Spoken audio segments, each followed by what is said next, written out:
Okay, so good afternoon again, ladies and gentlemen. Hopefully readers all, and hopefully all fans of Abraham Verghese. But on behalf of Art Forum San Francisco, co-sponsored by the South Asia departments of UC Santa Cruz, Berkeley, and Stanford, we welcome you to SALA 2023.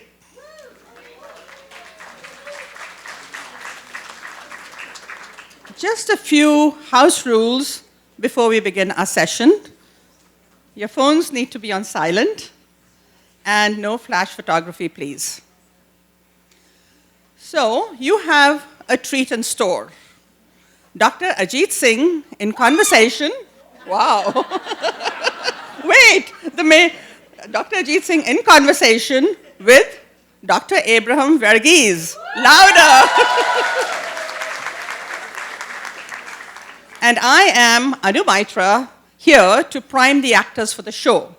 But before I do that, may I welcome on stage the two stars in conversation.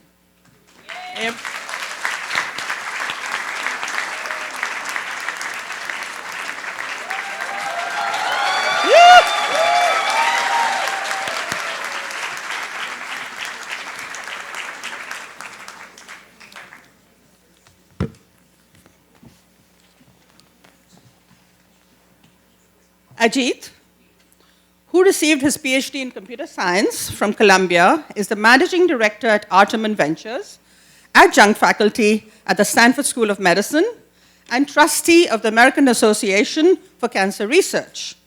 But that is only the culmination of a spectacular career as entrepreneur and C executive, researcher, and academic in the fields of AI, robotics, computer vision, medical imaging, cancer diagnostics.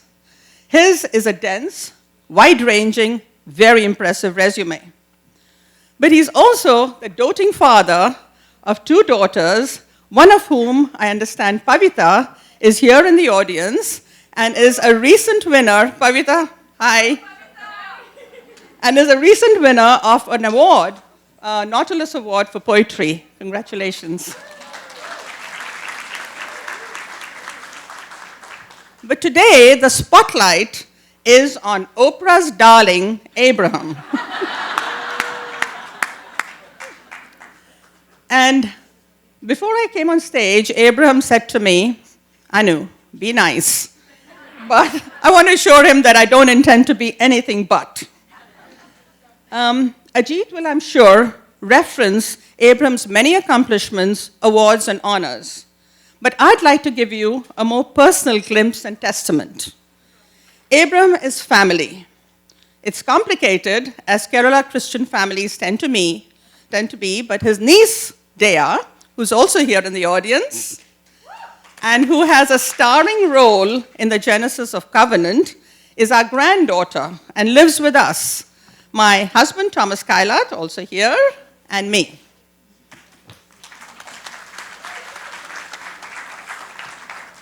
Abraham is also a neighbor and family doctor, but more importantly, he is my close friend.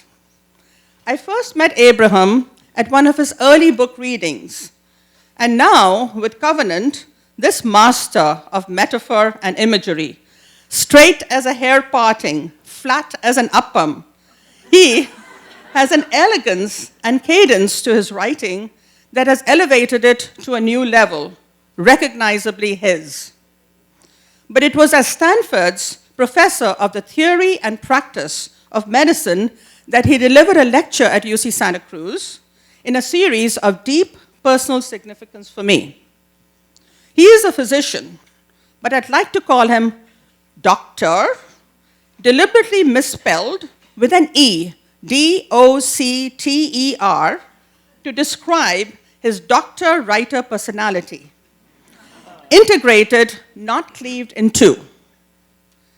I will use his own words, or those of his characters, to describe his addendum to the Hippocratic Oath. Be sure that the symptoms are true, and related. Miss no clues, and make the correct inference from the clues. Such guidelines are what make him such a good doctor, but they also inform his storytelling, creating a patina of authenticity, much like a Satyajit Ray movie that captures for all time a people and a place that were. For the practice of medicine, Dr. Verghese talks about the importance of keeping alive our humanity, integrity, and empathy. But he does this in his writing too, bringing alive the pervading sense of community service and personal sacrifice that is gossamer, delicate and strong, webbing together his Malayali Christian characters. And all this also reveals the fine human being that my friend Abraham is. The word human brings me to the last point I wish to make about Abraham. In each of his books, fiction or non-fiction, he seems to be putting the stethoscope to his own chest, writing in order to know what he is thinking, feeling. My own country addresses the emergence of AIDS in rural America and its impact on young gay victims returning home, on their families and communities. But he also talks of his own struggles over his diasporic identity, his search for a place called home. Not just a place to go to, but one where he is wanted. In The Tennis Partner, he speaks movingly about David's struggles with drugs and sex addiction, but he also allows us to peek at his own vulnerabilities and idiosyncrasies, his failing marriage, his infinite curiosity about the lives of others.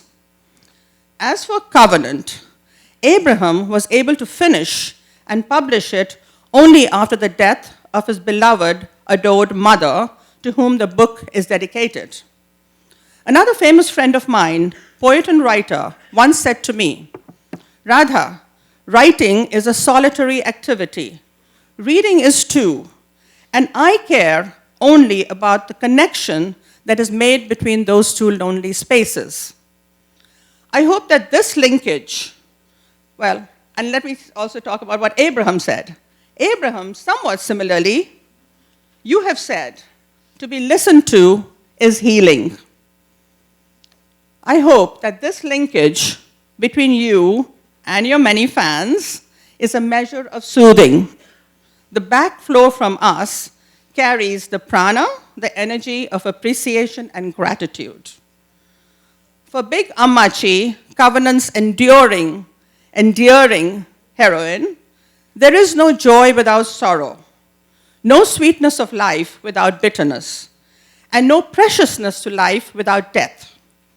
But for SALA 2023, there is only joy, sweetness, and preciousness as we host Dr. with an E, Abraham Verghese, in conversation.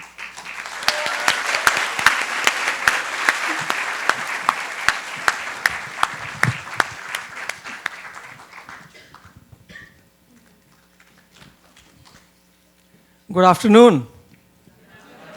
Are we prepared? So I will obviously start with Abraham in a minute, but it's amazing how life comes full circle. About 35 years ago, I took a class with Professor Kailath, Anu's husband. My linear systems class was 1987. And then you were very kind to be one of our first LPs in our fund. So it's good to come back together in this forum, and what a wonderful introduction. Thank you, Anu, wherever you are. Abraham, you made one mistake. Not in the book. Yeah. So you told Anu to be nice to you. You didn't tell me to be nice to you. So in that spirit, I'm going to be not nice. And I'm going to read an email exchange between us from 2018. And, well, I never confronted you on this, but I thought I'll do it publicly. May I just set the stage for that, though? Go ahead. So, take the wind out of my sail. I mean, you have to know this, that when I was in college in Madras, I had a friend in the law